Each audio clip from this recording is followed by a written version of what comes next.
Hello po sa inyong lahat, and today's video po gagawa po tayo ng simpleng ulam para po sa tanghalian. Una po, yan po ilagay po natin ng tubig. Lagyan po natin ng tubig, kalahating bowl lang po ang ating pong gagamitin. And afterwards, ilagay po natin yung sahog na isda. Tilapia po ang sahog natin pong ilalagay dyan at para lang sa gayon maging masarap po siya. Dadamihan po natin. Bali, ang ilalagay po nating sahog ay 6 po na piraso ng tilapia. At pagkatapos niyan, syempre, ilalagay po natin yung ating pong ingredients, ang luya. Ayan po. So, ilalagay po natin. As much as possible, hindi po malaking luya at hindi rin po maliit. Yung tamang luya lang po ang ating pong ilalagay para lang sa gayon ay hindi naman po siya masyadong maanghang. And, syempre, pagkatapos po niyan, lalagyan po na natin siya ng fish sauce o kaya yung po tinatawag nating patis na may halo na bagoong. Ayan po. So, ilalagay po natin yan in mga 2 kutsara po hanggang 3 kutsara po yung ating ilalagay. Depende po sa ating pong panlasa. And then, i-cover po natin siya and let boil po yan for about 3 to 4 minutes po para totally po magkalasa po yung ating pong sabaw. Ayan po na po siya. At pagkatapos, ilagay po natin yung ating pong sitaw. At pagkatapos po natin ilagay yung sitaw, ilagay na rin po natin yung okra. Halos magkasabay lang po yan kasi po yung texture ng gulay ay halos parehas lang po. Magkasabay po siyang maluluto.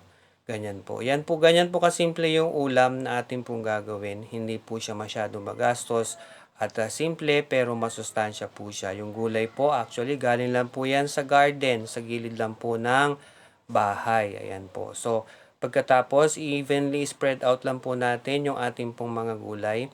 At pagkatapos po niyan, atin na po siyang takpan para na sa gayon, hintayin na lang po natin siya mag-simmer for about 2 to 3 minutes po para make sure na medyo malambot na po yung ating pong mga gulay. Ayan po siya. So, make sure na maayos na po kumulo na. At pagkatapos, i-double check po natin kung ready na po ba, pwede na po ba siya.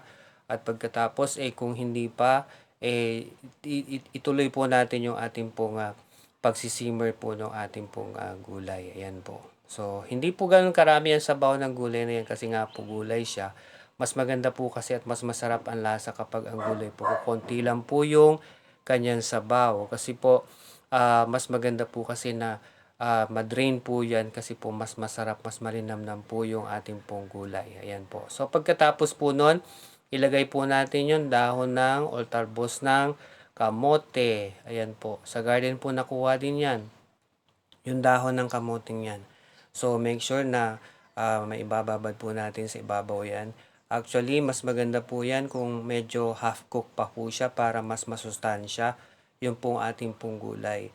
At pagkatapos po niyan, syempre kapag nakita na po natin na medyo okay na po yung dahon ng kamote at medyo malambot na po siya, susunod na po natin yung last part ng ating pong gulay. Yan po ay dahon ng malunggay. Ayan po. Actually, yung dahon ng malunggay, sa ibabaw lang po yan. At pagkatapos ay po pwede na po natin siyang hanguin kasi mas madali pong maluto. The more na fresh po yung ating mga dahon, mas masustansya po silang lahat. Ayan po. So, ganyan po kasimple yung ating ulam na ating pong inihanda for lunch. Ayan po. Sana po may natutunan po kayo sa aming pong video. Simple pero masustansyang pagkain, low budget cost at syempre nakikita lang po yan sa ating pong paligid, sa ating pong garden. Ayan po. Maraming pong salamat sa inyong panonood. Mag-subscribe pa po kayo sa amin at panoorin po yung pong aming mga ibang videos. Suportahan nyo po kami sapagkat ang inyong suporta ay malaki po maitutulong para sa aming pong church ministry at sa aming pong extended ministry na ginagawa para po sa aming church. Okay. Maraming pong salamat. God bless you all and God bless you always. Ingat po tayong lahat at parati po tayong mag-ingat sa lahat po ng ating gagawin. Ayan po yung finished product natin. Enjoy po sa inyong panonood. Naway nakatulong po sa inyo ang video ito. Maraming pong salamat.